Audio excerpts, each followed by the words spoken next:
And a very good morning to you. We are live in London. You're listening to Monocle on Sunday with me, Emma Nelson. Coming up today at Midori House in London, my guests Simon, Brooke and Lynne O'Donnell share their views on the week's biggest stories. Simon, what have you spotted? Good morning. Good morning, Emma. Well, yes, the New York Times is looking at the vote last night in the US Congress and asking what it tells us about the state of the Republican Party and, of course, a possible Trump presidential election victory. And you want to talk about polo shirts as well, apparently. I do, very important. We'll be heading to India for a look at the elections so far, and then we're off to Bangkok. This is Gwen Robinson for Monocle Radio in Bangkok, and I'll be joining you shortly with an update from Thailand, including border conflict and plans to build the world's tallest building. And Monocle's editorial director, Brûlé, will join me from Marbella. It's the 21st of April 2024. Live from London, this is Monocle on Sunday. Live from London, this is Monocle on Sunday with Emma Nelson.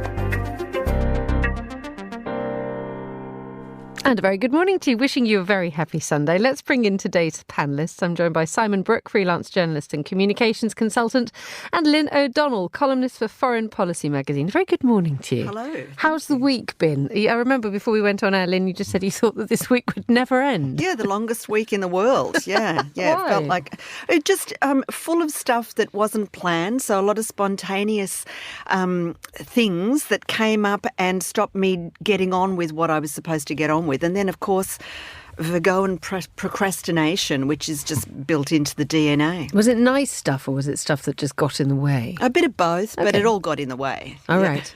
Okay, fine.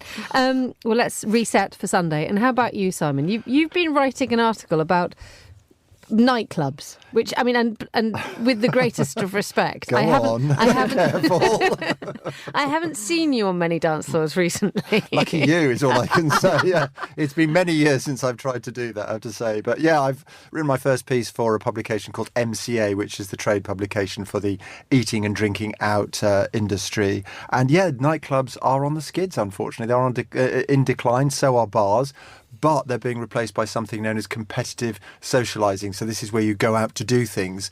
There's an organisation called Swingers, which isn't what you think it is. It's about golf. I believe you can you. also do things like competitive axe throwing. So yeah, that's the new thing to do for 2024. I was thinking about this because there's a big problem here in London that the great nightclubs are dying, and they're going in there. They're not going in 10s and 20s. They're going in their hundreds. Collapsing, It's yeah. really, really strange. But I always have that slight level of impatience now with people who say, I need to be entertained. And it sort of reminds me of a small child who's like, Mummy, give me something to do because I haven't got my own imagination. I can't stand and talk for a while. Does that ring bells with anybody here? Yeah, absolutely. The need to go and do something. I find this idea of competitive axe throwing really quite... What are you practicing for? Exactly, just the people next you don't Mad like. Max scenario. Yeah, exactly. What if you miss? Well, let's have no competitive axe throwing, I hope. Let's go to somewhere rather more serene. Let's go to Marbella to hear from our editorial director, Brûlé. A very good morning to you, Tyler. How goes it? Good morning, Emma. I have to say that I think nightclubs are alive and well. I haven't been looking at the numbers of how many have shut down, but if you're in this stretch of Spain, there's no shortage of out-of-home advertising, massive billboards for all kinds of places to get up to fun in the evening. And have you been engaged in any of that fun in the evening? I've only been here for about 2 days, but I was sort of thinking I'm having a bit of a retreat down here. And listen, if you want to sort of lose a few calories, maybe actually without drinking, maybe dance floor wouldn't be such a bad idea. Excellent. Marvellous. So you could lose a bit of weight if someone throws an axe at you and you accidentally lose a leg. Right, let's talk... That is happening here. That is. If you look at the newspapers here, there's a bit of a bust-up between, of course, the local government here in Marbella and Madrid as well. Madrid has sent some 30 to 50 special officers to clean things up because there was that moment over the past few years where, well, I think Marbella probably still is on the up in many ways, but serious crime is back. Some would argue did it ever go away, but there's been a spate of shootings, Emma. Some 6 people shot since February, and now this is no axes thrown, only pistols drawn, and basically Madrid has been saying that the government is ungrateful here, that they're doing everything they can. And of course, if you are a local mayor, you don't want to see bodies in the street. No, you absolutely do not. And this is something that is happening in public places, in shopping centres during the day. And there's coverage of it saying that that shootings and violence are becoming normalised in Marbella. I mean, how accurate a description is that? Because from the outside, Marbella does not have that reputation, and it is it's a major holiday destination. Sure. I think there's many sides to this place. Of course, there has been reference. We know that this is also called the Costa del Crime. It is certainly the sunny place for shady people, and you can see it. Not that one wants to be judgmental, but listen, it's our job to observe as journalists. And if you spend any time going on the promenade, as soon as you see someone in trackies with two pit bulls, they're not up to any good. And there are no shortage of dogs that are, would probably be banned on many lists all over the world, with people who should be behind bars holding on to them as well. Thankfully, they're holding on to them. Okay, so we have dogs used as weapons in Marbella. What is this the locals who are engaged in the bust-ups, or is this does this have more of an international flavour to it? It's got more of an international flavour to it. I think that on the local side, I think that, well, not so much local trouble. I think the Spanish trouble on the coast is probably more in Galicia with drug running and dwarf submarines. But we can come back to that later in the summer when I'm there. No, this is Albanians shooting at each other. It's Brits, it seems. It's Swedes. As well. I don't think it's sort of the worlds of Magnus and Lena shooting at each other. I might add that this probably has something to do with the criminal fringe from the south of Stockholm or Malmö or elsewhere. And of course, that is the curious thing. When we travel around Europe, of course, in holiday destinations, you do see a lot of license plates from of course, elsewhere. But there are certain cars with certain plates from elsewhere in Europe, and you just think, again, it's sort of staring you in the face what might be, of course, funding those vehicles. And one could wonder, one can only imagine what the locals are making of all this. Well, and this is, of course, this is, as you said, this normalization of crime and brazen attacks during the day and all of these things. I don't think it's certainly not limited to Marbella. It's not limited to Spain. I think this is a problem that we're seeing in a number of places. Of course, the government locally and at a national level in Spain wants to get to grips with this. They don't want this story rippling out beyond the pages of El País and elsewhere because, of course, they don't want to scare tourists away. I have to say, though, that at this time of year, a lot of schools, of course, going on holiday. The airport, Malaga Airport, saying that it will be a record year again, double-digit increase in the number of flights and passengers at their highest. So, of course, listen, if there are innocent bystanders hit, and hopefully not, I would imagine that I don't think too many people are scared about this. This is largely happening in the Nueva Andalusia district of the coast. So. Yeah, and I think obviously if you're staying away from there, if you're staying away from kebab stands, then you might be all right. Well, keep away from those dogs, and hopefully we'll see you again in one piece very shortly. So you've come to what you've just described as a perfect portrait of violent underbelly, but you're there for a retreat to relax after what's been a supremely busy week of travel. It has. Well, yeah, it was.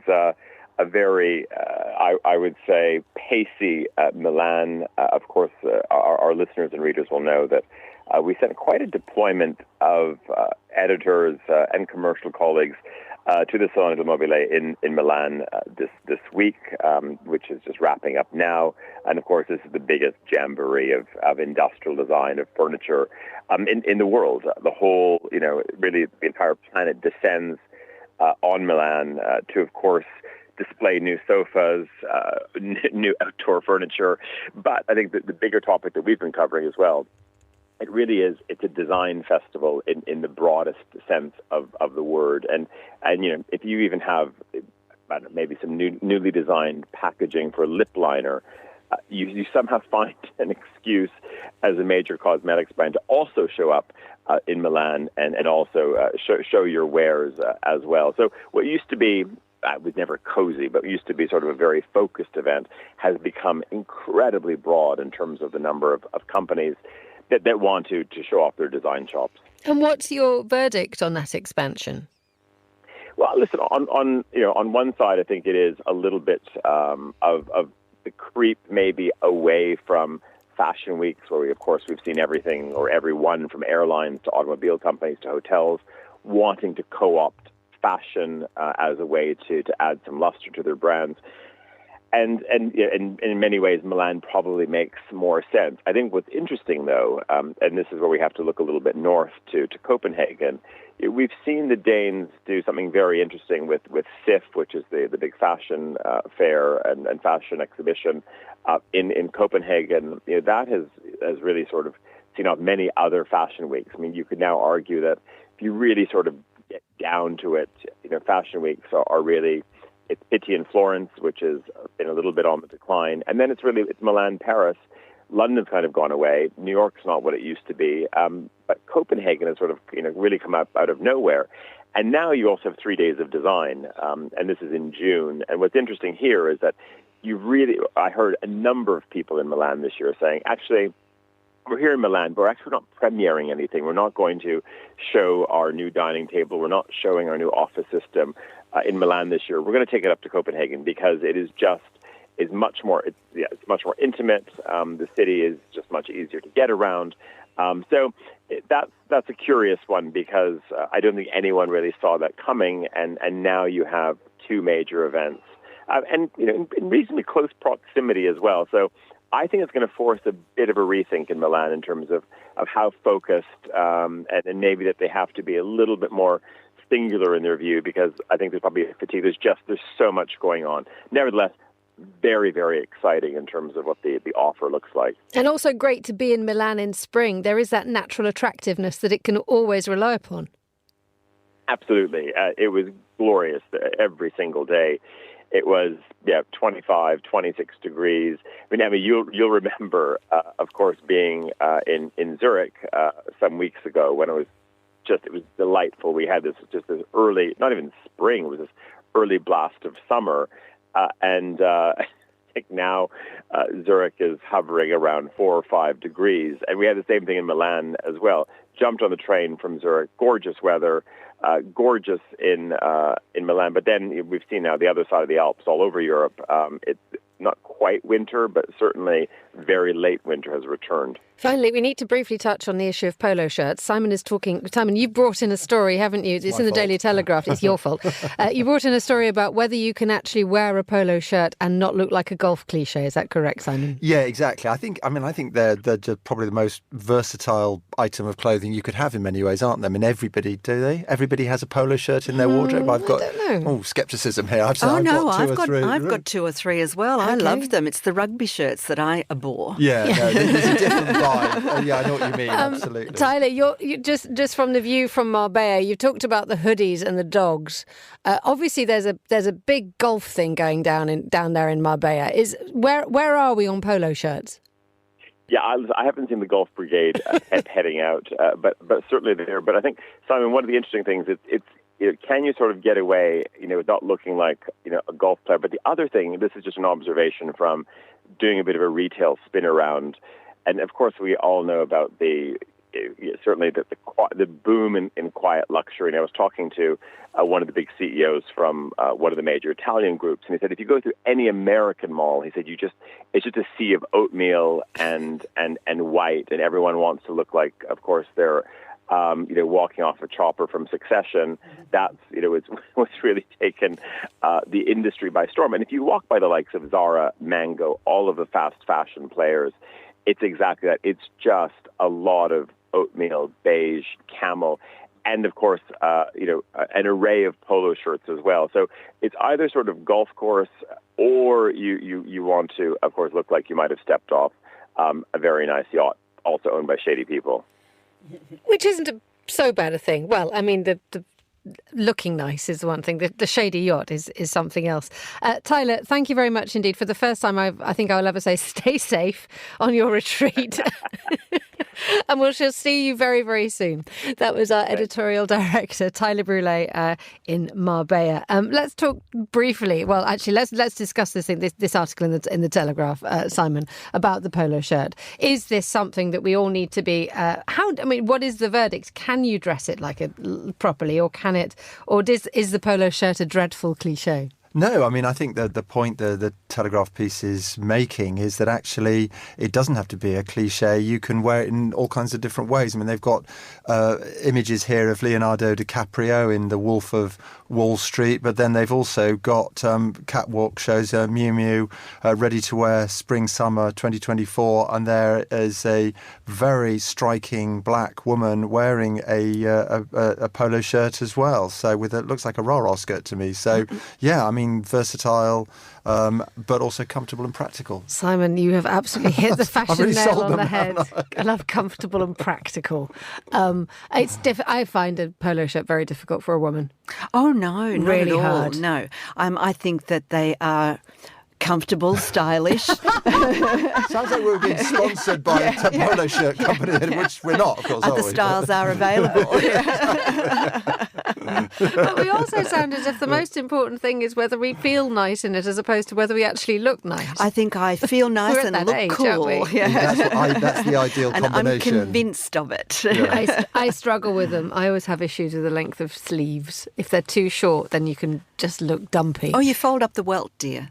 Oh, you fold up the welt. So now you're top tip. Yeah. Everybody, Lynn's got it. Lynn's got the polo shirt. Absolutely, Lynn. You can have them tailor-made as well, of course, so you can decide exactly how long you want the sleeves and how big the collar. Or knit your own. Exactly. Those long, dark evenings. I'll come back to us on that, Lynn. On one of your many travels, you can just knit me a Something polo to shirt. do on the plane. Yeah. Right. Let's turn to the subject of, sort of serious news now. We've got a little bit of time now to talk about this enormous vote that took place in the US House of Representatives last night. Finally, Ukraine gets its money. This was, 6 months in the making, Lynn? Yeah, quite a few months. A lot of back and forth over it. And, of course, you were talking about Trump before, Simon. A lot of procrastination from him and also flip-flopping on whether or not it should go ahead. The Speaker of the House, Paul Johnson, has finally... he pulled it together on a bipartisan basis, and I think that he's probably done pretty well. He's going to keep taking flack for it, of course. But the bill that he managed to get through, he's folded quite a bit into it. It's not just about Ukraine, Taiwan, Israel. TikTok ban is in there as well, so quite cleverly done. But, yeah, I think there are a lot of happy faces over breakfast in Ukraine this morning. Just remind us of why this thing took so long to get through. You mentioned that there was the Israel, Taiwan, Ukraine. At one point, the aid was bundled into one bill, but that wasn't going to work. So they had to split it into three. Ukraine, Israel, aid for Gaza, aid for, military support for the Indo-Pacific, which is just shorthand or longhand, if you like, for Taiwan, basically rebutting China. There's been a lot of opposition amongst American politicians, mostly on the Republican side, to funding overseas wars and rebuffing overseas aggression because of the Trump-inspired Make America Great Again notion that money should be staying at home and that the priority is illegal immigration over the border, and that much better to keep efforts at home to make sure illegal immigration is under control. This is what a lot of politicians call the invasion that America should be rebutting.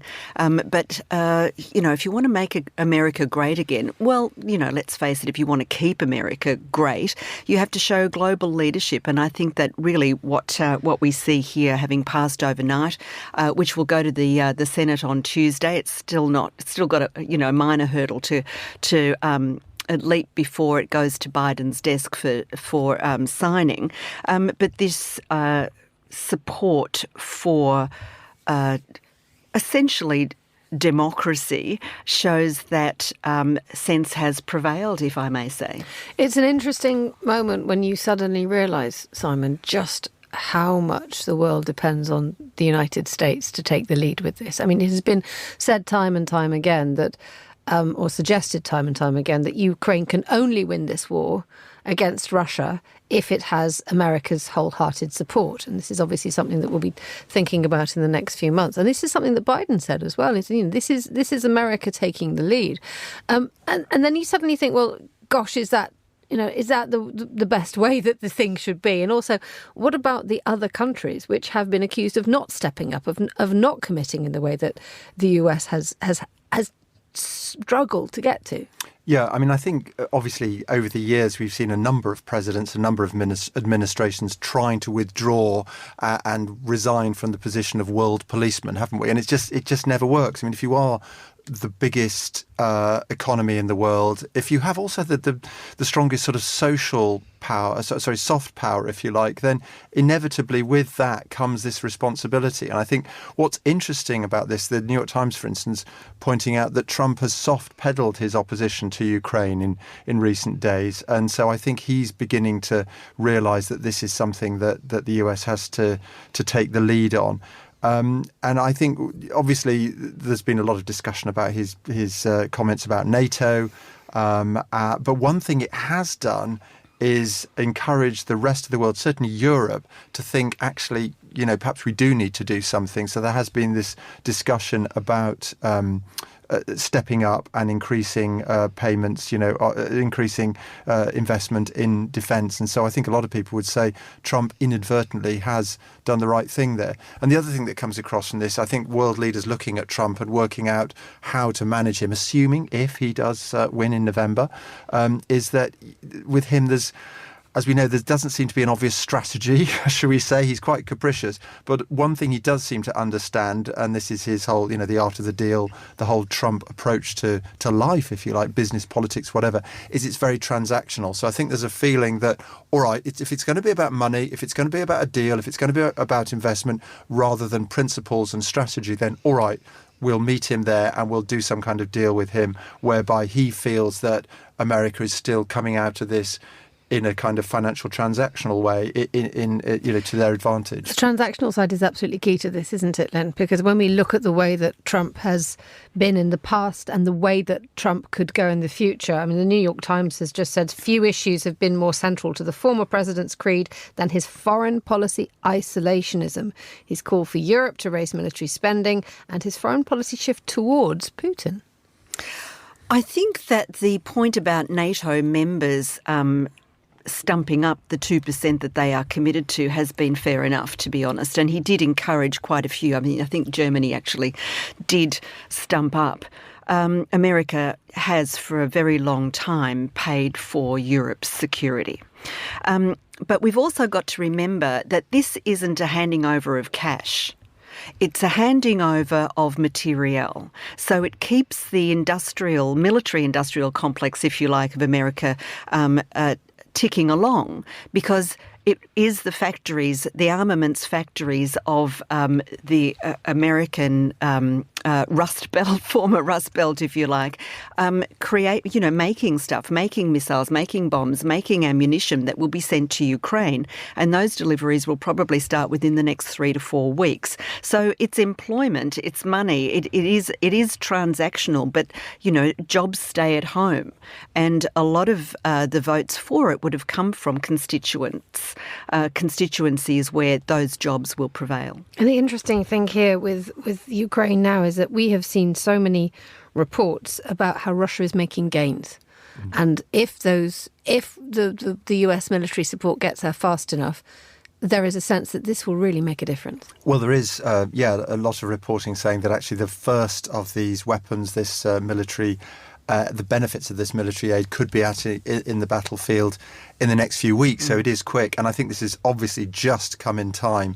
I think the looking at the sort of coverage and analysis, there's a feeling this isn't going to win the war for Ukraine, but at least it's going to push away that need to come to the negotiating table, which is what they're obviously needing to avoid. And of course, the point about a war, like politics, like so many things, it's about momentum, isn't it? If there's a feeling that Ukraine might do it, they're going to win, then it's worth investing, if you like. If it looks like they're going to lose, then do you really want to spend this money? Isn't it better thinking about a post-war negotiation, as I say? I think one thing that hasn't been discussed here and is really important as well is whether this can happen before to sort of slow down the militarization of the Russian economy. You know, Putin is already creating this war economy. And the problem is that if it really is as well established, then where does it go? Do you know what I mean? Even if we have to have peace in Ukraine, if the whole of the Russian economy is based on militarism, on war, on conflict, then Putin is going to have to look somewhere else. So if you take the focus not just of Washington but also the Kremlin, there's a need quickly to move there to prevent that happening. You're listening to Monocle on Sunday with me, Emma Nelson. Joining me in the studio are Simon Brooke and Lynne O'Donnell. And a few moments ago, we heard from our editorial director, Tyler Brûlé, who's fresh off the plane from Milan, where he'd been to Salone, and that's where we're going to go to now. The Monocle team has been speaking to designers and artists at Salone del Mobile in Milan. And Monocle's Europe editor-at-large, Ed Stocker, heard from the Italian designer Domenico Diego from the multidisciplinary design firm Otto Studio. Otto Studio's founder, Paola Navone, has collaborated with Lodes to design Oblo, a decorative pendant lamp, which launched at Milan Design Week. And Ed began by asking Domenico to tell us more about Oblo. This year we presented with Lodes this lamp called Oblo, and the idea was to make a lamp that was not lamp, like we want to have some lights around, but without any objects, just light. So we tried to do this lamp with a very ethereal glass, and Lodes was very good in doing that because they have this technology with LEDs that you just see like very tiny lights coming out from a tiny disc, and the decent light, this glass that can be like transparent, white, or bubble, and give light to the ambience.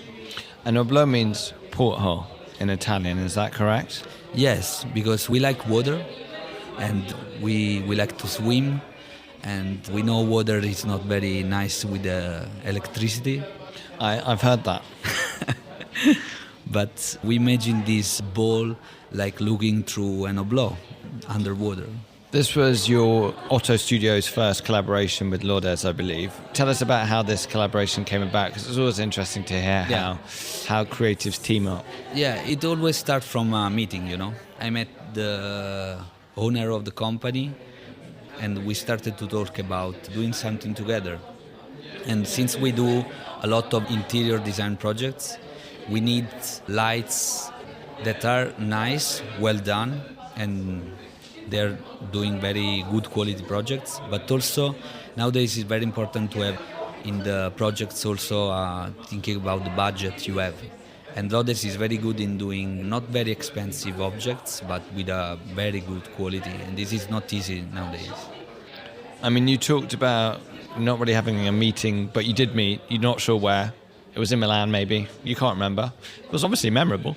Maybe it was in Venice. Oh, maybe in Venice. But joking aside, this week is all about that, no?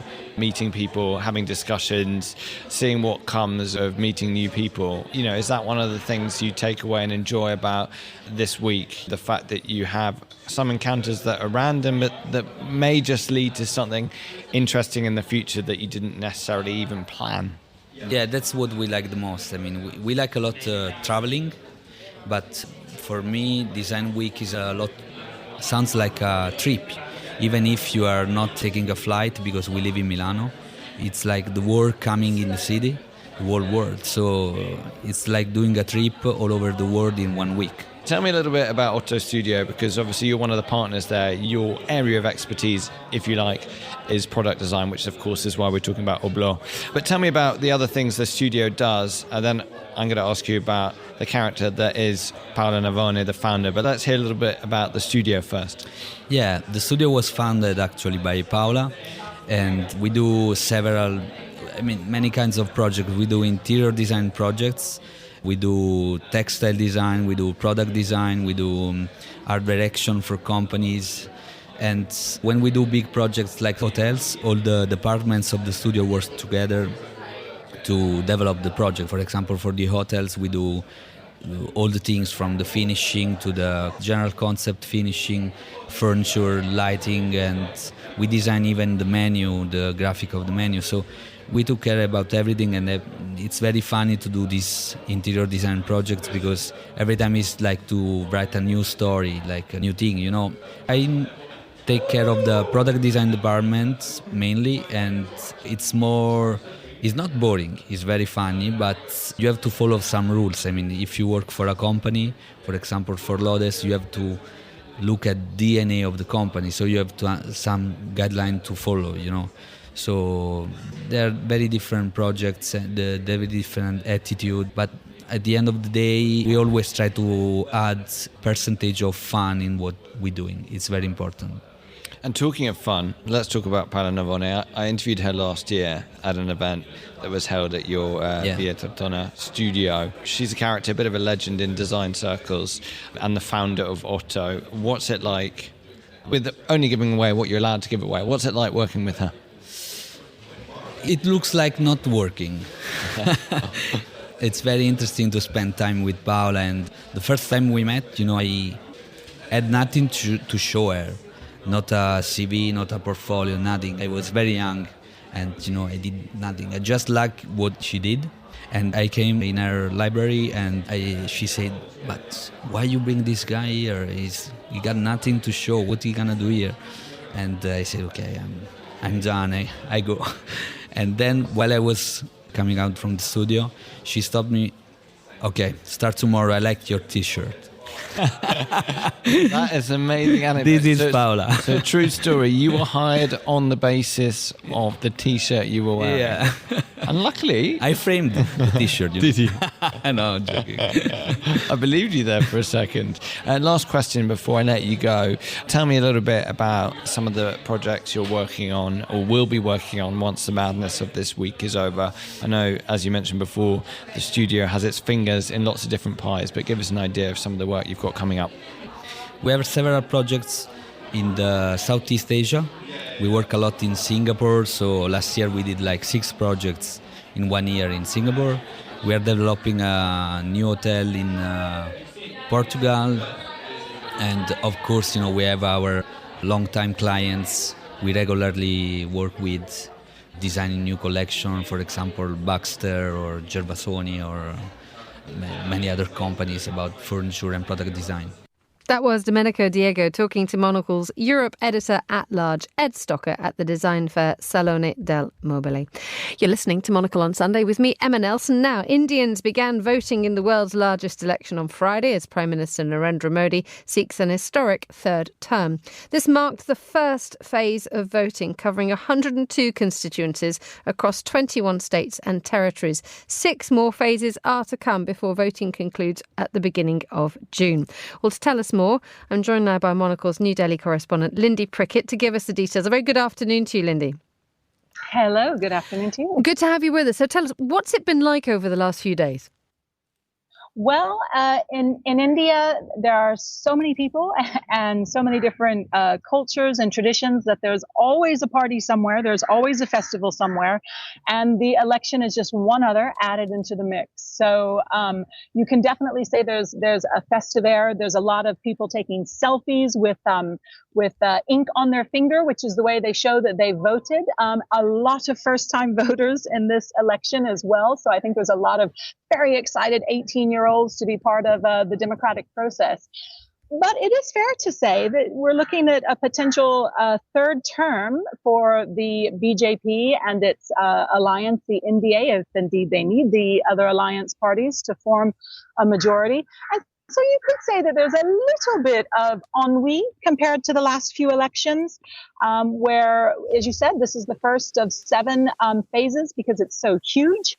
In fact, one Indian newspaper always likes to refer to the election coverage in India as the dance of democracy, if that gives you a feeling for the mood at all.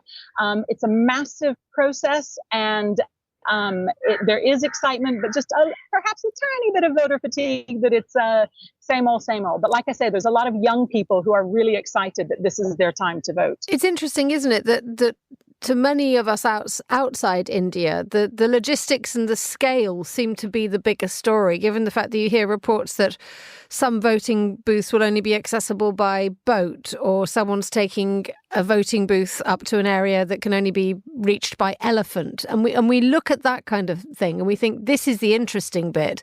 But ultimately, this is a huge, huge test for Indian democracy, isn't it?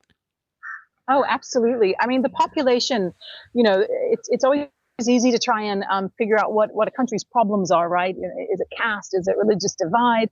But honestly, the population of this place is so overwhelming. It's, to me, amazing that anything actually gets done. And yep, people can come here and see that it's a chaotic place. But actually, when you think about the fact that 1/8 of humanity is on a relatively small patch of land, it is amazing that things get done. You mentioned how remote certain areas are and how marginalized some people are. For the first time, there were people in 56 villages in the Bastar region, a very tribal region of the state of Chhattisgarh, that were able to cast their vote with booths set up in their own villages for the first time. Also out on those islands, the Andaman and Nicobar Islands, voters belonging to tribal communities there also were able to cast a vote, and apparently did come out in large numbers. It's a logistical feat. A lot of it does happen at the last minute, just like Indian weddings and Indian festivities. It kind of all seems to happen. But what's amazing is that it's all pretty relatively peaceful. I don't want to tempt fate. We have 6 phases to go, but so far so good. Politically, what are people's priorities, or can you even attempt to define that in such a diverse country? That's absolutely a great point, but it is a developing country. So it would be fair to say that development is still pretty top of people's lists, along with employment. So in some ways, very similar to a lot of other countries, or most other countries.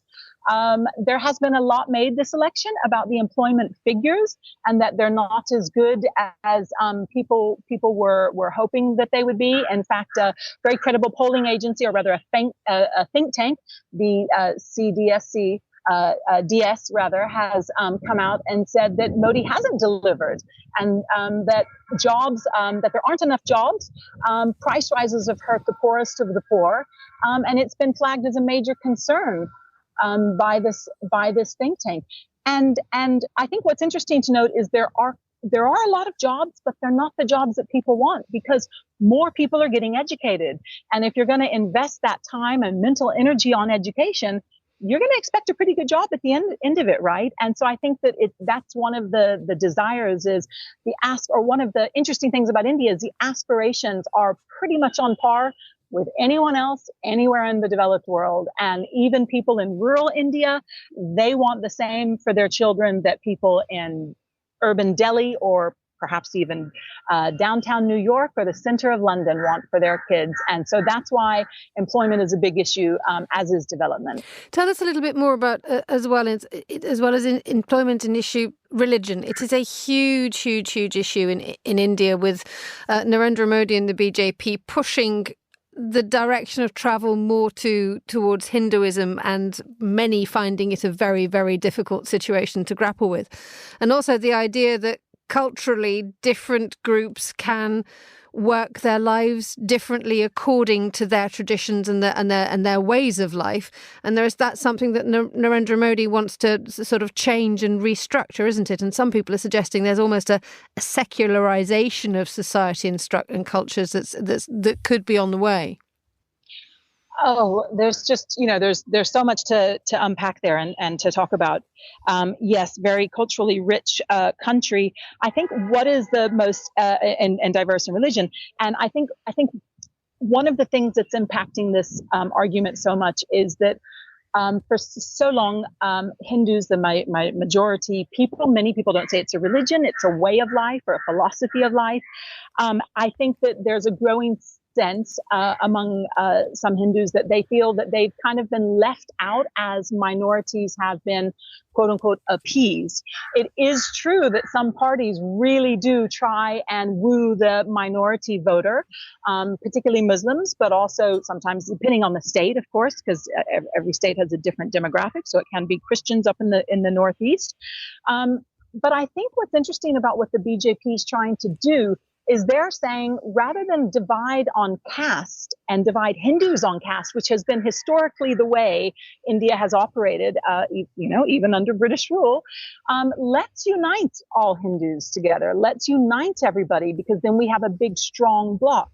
Now, that scares a lot of people. And there has been talk, will India turn into a Hindu Pakistan? Now, what's interesting is that has been the in the ethos for the last couple of years, but the conversation's shifting a little now. And the conversation is, hold on, let's actually look at Hinduism and at its root, what does it mean? And really, could India ever be a Hindu Pakistan? Because Hinduism is naturally a secular way of life. And I think there's a feeling among some of the intelligentsia on the right that we need to reclaim that spot. Be aware of the crazy fundamentalists who are trying to make it an exclusivist space and say, no, originally we were a secular way of life and we invite everybody to come into our country. Call yourself Hindu and pray to Christ or Allah if you want. But in India, they say that it's a Hindu way of life. So it's a very interesting debate that's starting to shift here a little bit, and just away from the very simple Hindu versus Muslim or Hindu versus Christian or many of the other religions that are here too. Lyndee, stay with us. I want to bring in Lynne O'Donnell, a columnist for Foreign Policy magazine and also one of our lovely panellists today. Lynne, I mean, obviously having extensively covered the culture and the life in Pakistan, when you hear what Lindee's talking about the cultural and societal transformation in India, what are your thoughts on that? Well, India, I think, is the world's biggest Muslim country, as well as being a Hindu. So what we're hearing about is a broadly tolerant society, I think, and that's largely overlooked. Pakistan is not a tolerant society. It is very much ingrained in the fabric, the politics and the social fabric of the country, that it is Muslim, and people who are not Muslim are subjected to terrible discrimination and, in some cases, terrible violence as well. Lyndee, what would you say in comparing Pakistan and India and the thing that Lynne has just described in terms of a lack of tolerance in Pakistan? Oh yeah, that's what everybody says. We don't. People here say we don't want to be a Hindu Pakistan because the root of Hinduism is to accept all, and it could never be a Hindu Pakistan because Pakistan treats its minorities in a way that we don't agree with here. And she's right. The biggest Muslim, it's interesting to call Muslims in India a minority when there are so many of them. It is statistically a minority of the population, but it's a huge group of people here. Many who, let's not forget, chose to be in India and not to go to Pakistan during the horrible days of partition. And there are many Pakistani Muslims who seek refuge in India because they're part of fringe Muslim sects, and they're not treated with the same sort of equality that they feel that they would get in India, as are Afghan refugees very prevalent in India as well. Lyndee, so very unfortunately, time is running against us, and we're talking about people competing for their voices to be heard. At the beginning of this interview, there was someone or something making an astonishing noise in the background. Tell us, what was it? I just knew, I was about to Google the name of this bird. Dang. I think there's a very noisy crow. There are also some native parrots around, but I believe it's a coil bird as well that might be making noise. But yeah, there we go. There's lots of birds in the trees right now who clearly have are fans of Monocle and want to get their voices heard. And we are delighted for them to join us on the programme. Lyndee Prickitt in New Delhi, thank you so much for joining us on Monocle Radio. Now we head east out of India to Thailand to hear from our Bangkok correspondent, Gwen Robinson. A very good afternoon to you, Gwen. Oh, sawadee ka, Emma. I'm assuming that you're not near a tree full of crows, as we've just experienced in New Delhi. No, but I was right next to an extremely noisy street party. So luckily they've just turned the volume down because I was really wondering what to do. But I think we're safe for now. Join them. There's only one answer. Afterwards. Good to have you on the programme. Tell us what's happening where you are. Well, here in Bangkok, we're just at the tail end of the Songkran annual New Year holiday season, which seems to get longer every year. I mean, this year it's gone for nearly, an insane amount of time. I think about 12 days overall, although officially I think we've had about 5 or 6 days off with a sort of odd extra day somewhere along the way. And that's when people get into the streets to throw water over each other and have fun, making people feel very uncomfortable. And I must say, apart from trying to steer clear of numerous people trying to douse you with cold water, what's really striking this year is how strongly tourism has been bouncing back. Oddly, central Bangkok does tend to empty out at this time of year because a lot of Thais sensibly head to beaches and islands for their annual holiday. But this year, I think the malls, the restaurants and bars seem to have drawn a lot of tourists. You see a lot of foreign faces. So that really reflects, I think, the newish government's priority to further expand tourism after the terrible time during COVID that Thailand had when tourism all but collapsed. Indeed. I mean, COVID, I recall our conversations during that period when there were efforts by the Thai authorities to try and coax people back, but also to try and work out what to do when there were no people coming and there was no money filling the coffers. Are we in a position now that things are better?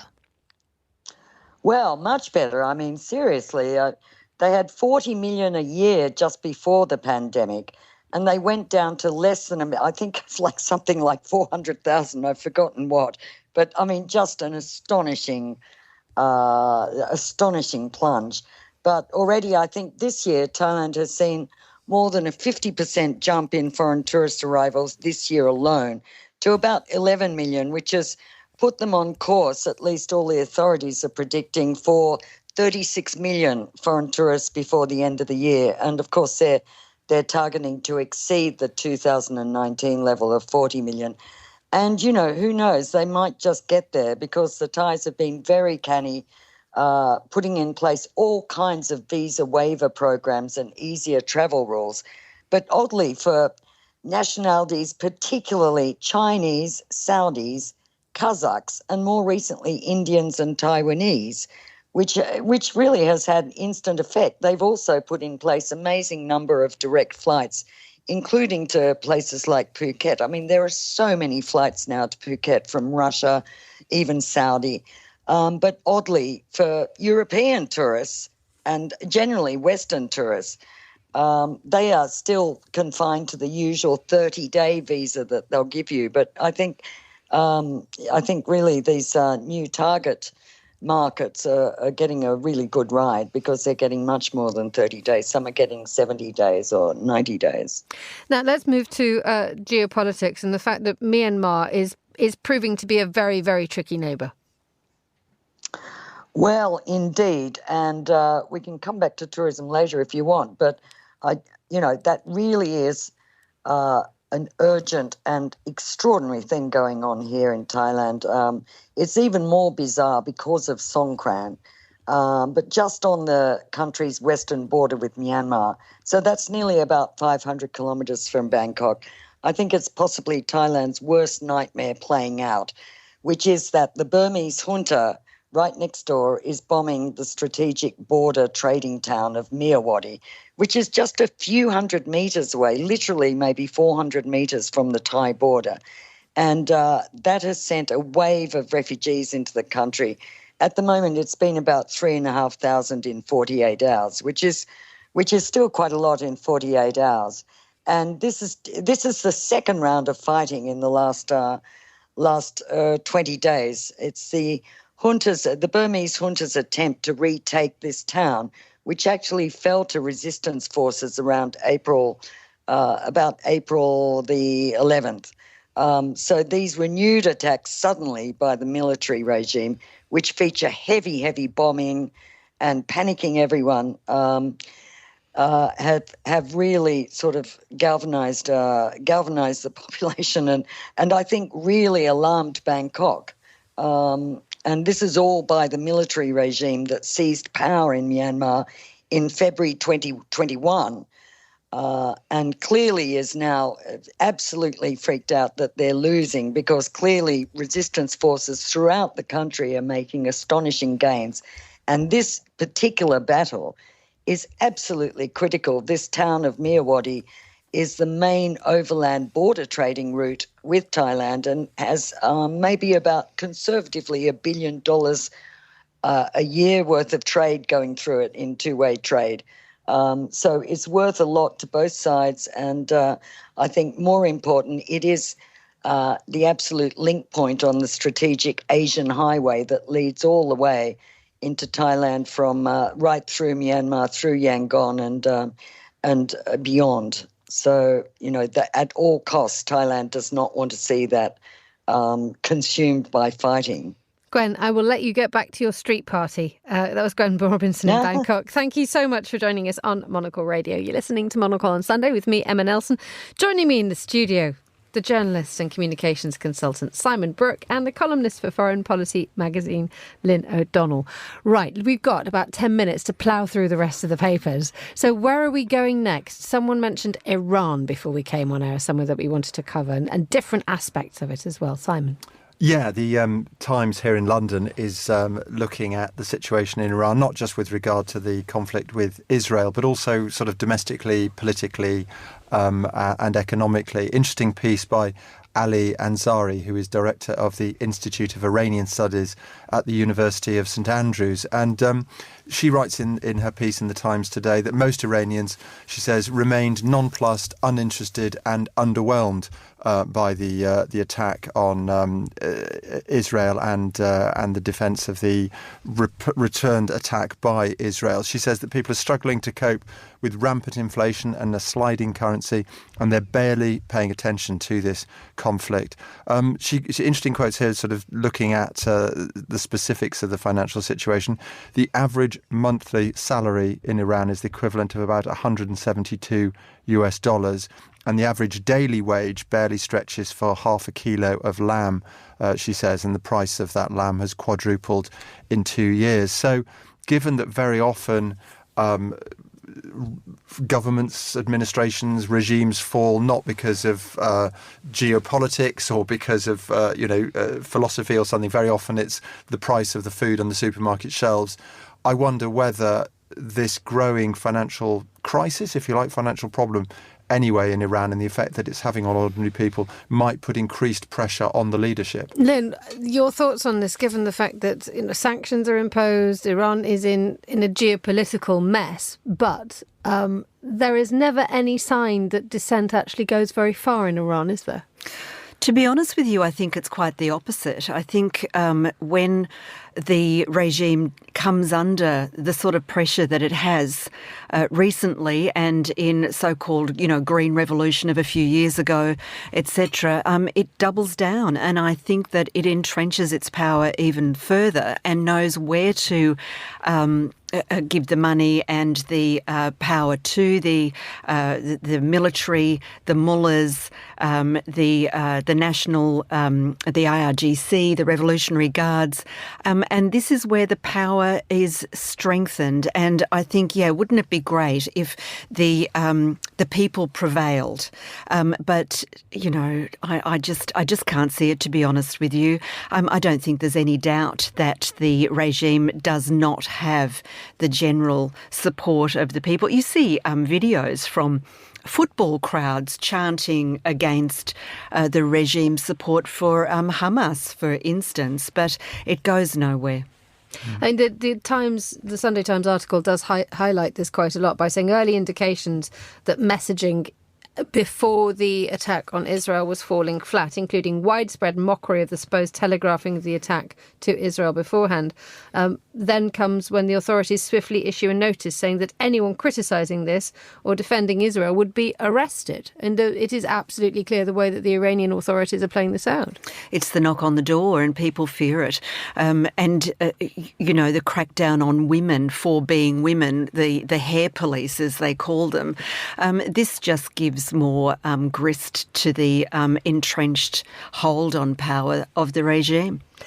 So when you see these articles, it's one of those things that you wonder whether it's a narrative of hope that is not intended for an Iranian audience, is it? Well, it could be a reassurance, I suppose, for a Western audience or hope. But you mentioned women, and I do think it's interesting, Lynn. This piece reports that Marbella Rostami, who plays for the national volleyball team, openly criticised the attack on Israel in her Instagram page, saying that she felt ashamed, and she's since been arrested. So obviously, it's interesting, isn't it, that I wonder if there is a sort of generation or a gender divide here, perhaps, that young women, as you say, who rebelled against the hair police, and so tragically, just less than 2 years ago, Mahsa Jina Amini was killed in custody from the morality police. We were saying before we went on air, weren't we? I'm the optimist, you're the pessimist. You're probably right, I'm afraid. But I do wonder whether there will be a sort of a generation of young women who are leading this opposition to a, let's face it, an increasingly ageing, increasingly remote leadership here in Iran. The issue of women and the presence of women is something that's very dear to your heart, isn't it, in so many ways, having travelled and reported so extensively in Afghanistan? Yeah, but it's like hitting my head against a brick wall. The situation in Afghanistan, which is reflected to some extent in Iran, it boggles my mind that it's allowed to continue.